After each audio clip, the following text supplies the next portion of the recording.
Hey guys, I'm Michael. And I'm Patrick, and you're watching an episode of Star Wars News and Views podcast. Today we'll be talking about some pretty exciting news. Jon Favreau was just hired on to executive produce and write a live-action Star Wars series, which will be coming out for a new Disney, sort of Netflix, essentially, streaming service. That's two pretty big pieces of news at once. The Disney one having their own streaming service, I guess. We already knew about that. Yeah, there was lots of talks about that happening, and it makes sense. They've got lots of stuff to put on there. But the Jon Favreau series is kind of new. First of all, it'll be the first Star Wars live action series, which is big enough as on its own. They've been trying to do that for a decade now. Yeah, with George Lucas trying to do one, like you said, a decade ago. Now they're finally, getting off to a new start. And it kind of makes sense because I think they wanted something big to sell their streaming service. Yeah. And what bigger thing than Star Wars? Yeah, it's when CBS launched their own streaming service, that's why they made Star Trek Discovery. They've even admitted that now. It's the reason we greenlit that series is to sell the service. Yeah. I know Marvel's got a lot of stuff to throw on their own service, a lot of their movies and everything. And that's why they bought Fox, too. The Fox merger is primarily to acquire titles for the streaming service. Yeah, because at this point Netflix is such a big backlog and has also been making their own movies for so long, or it shows for so long, that they actually even if everyone pulls their content from them, they have enough content on their own almost. Yeah. And Disney needed that backlog to actually have something on there. You couldn't just fill it with Disney kids shows, right? Yeah, a lot of Marvel fans and comic book fans, all they think the world revolves around their comic book movies, and they're saying, they bought Fox because they want to get Fantastic Four and X-Men. They don't care about that. That's not why they bought it. They bought it to acquire titles for the streaming service. This is going to be the biggest, I guess you could call it a format war. Who's going to be the king of the streaming service? This is going to define home video for the next 20 years, for the foreseeable lifetime. Physical media is not coming back. And at the moment, Netflix has got a pretty big head start on everybody else, all the competition. If Disney doesn't do this now, they lose the war forever. Because really, the marketplace is really only big enough for, I'd say, 2 to 3 streaming services. No one's gonna buy more than that, right? So you buy Netflix, you subscribe to either Hulu or Amazon Prime, and then you got your Disney service. Yeah, people will be willing, maybe at most. At most. Yeah. Back to Jon Favreau, I guess. If you guys don't know about him, he's done, he started off as an actor and has done some directing credits now at this point. He's done movies like Elf, which is kind of it's a very funny movie and I do like it, but it's kind of a bit out there to put on as a credential for doing a Star Wars series. It is a modern Christmas classic. It's they air it every year. It's like Home Alone. I watched it. Yeah, I watched it this year. I usually watch it. That and Die Hard are probably two of my most watched Christmas movies. Maybe Home Alone 2 or Home Alone 1. He's also done, of note, Iron Man and Iron Man 2. But he kind of kickstarted the Marvel Cinematic Universe if you think about it, because Hulk didn't do that well. It was still I know you worked on it, it was a good movie. Okay. It wasn't it did okay, but after Iron Man 1, everyone was just oh my god, these Marvel movies are great. And then, he did Iron Man 2, which, most people see is probably one of the, worst sort of MCU movies. I watched it again recently because I've been trying to watch them all before Infinity War came out. And it was, it wasn't terrible. There was just, nothing, really original about the movie. It all just kind of felt like retreading Iron Man 1 again, and it was okay. They rushed it into production because Iron Man 1 was so successful beyond what they expected that I think Thor was planned to be the next one in the MCU.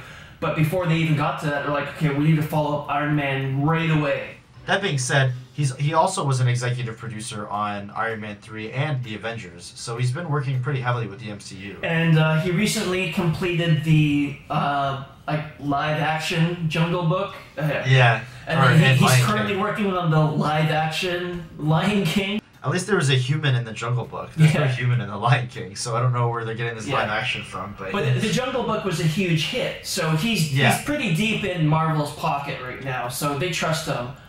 I don't think The Lion King will be bad or do badly. I think everyone's gonna go see The Lion King. I'll go see it. It's one of my favorite Disney films. Everyone loves that. I know, me too.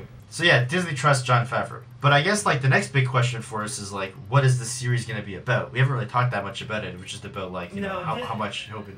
Disney hasn't said anything either. Lucasfilm or Disney haven't said what it's going to be about. They haven't said anything about it other than it's being made.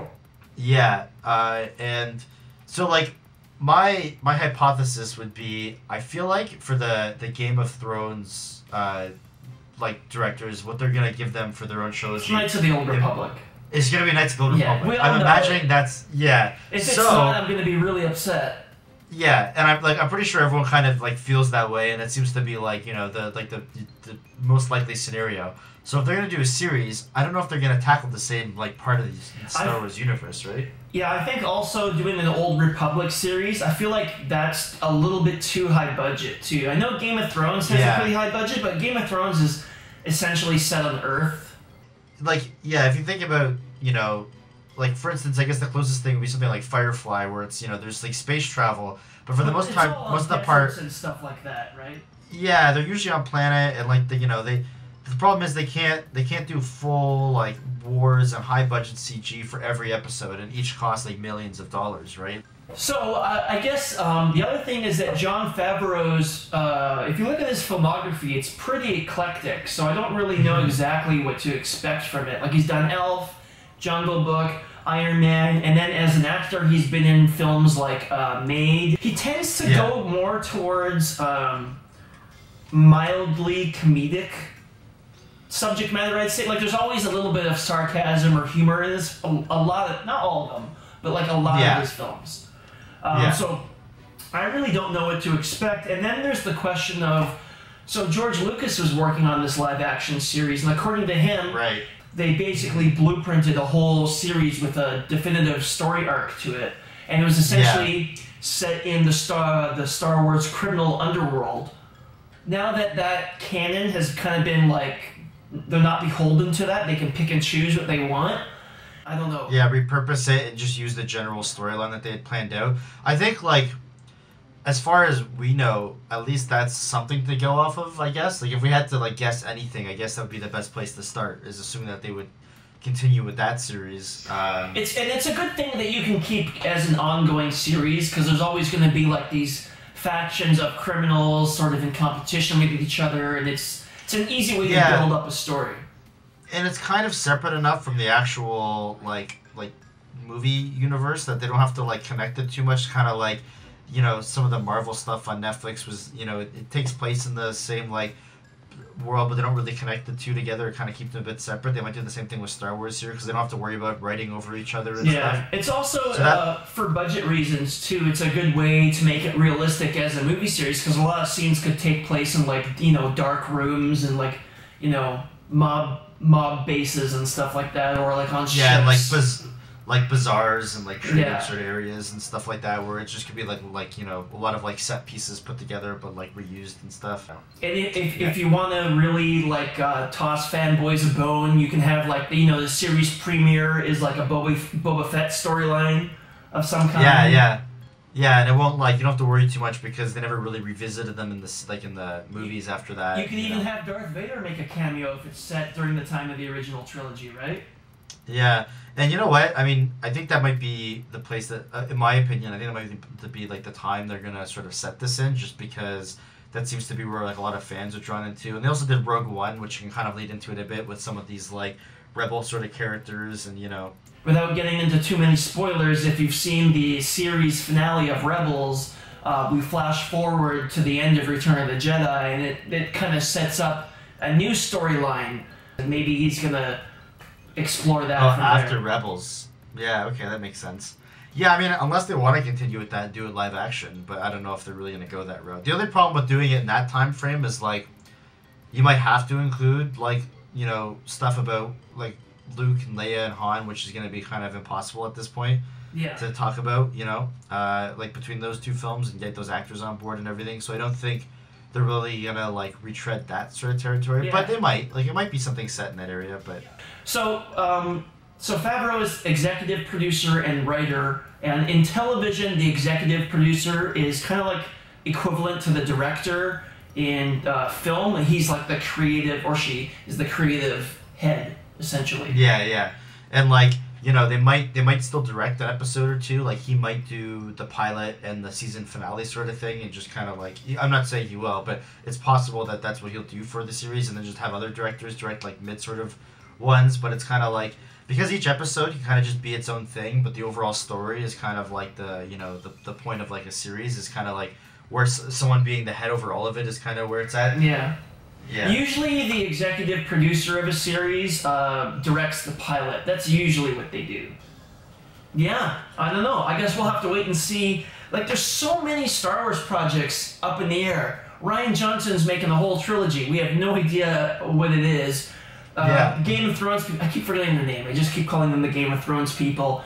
They're making a trilogy. We think it's Old Republic stuff, but we don't actually know that. And now Jon Favreau's making a whole series, which we also have no idea of. So there's so much Star Wars stuff being worked on. There's like 7 major films, or 6 major films and a TV series that we have absolutely no idea about. Yeah. It almost feels it's like exciting, they're just hiring people and just being like, you make a Star Wars film, and you make a Star Wars film. Well, we'll figure it out later. They're just like snatching up all this talent.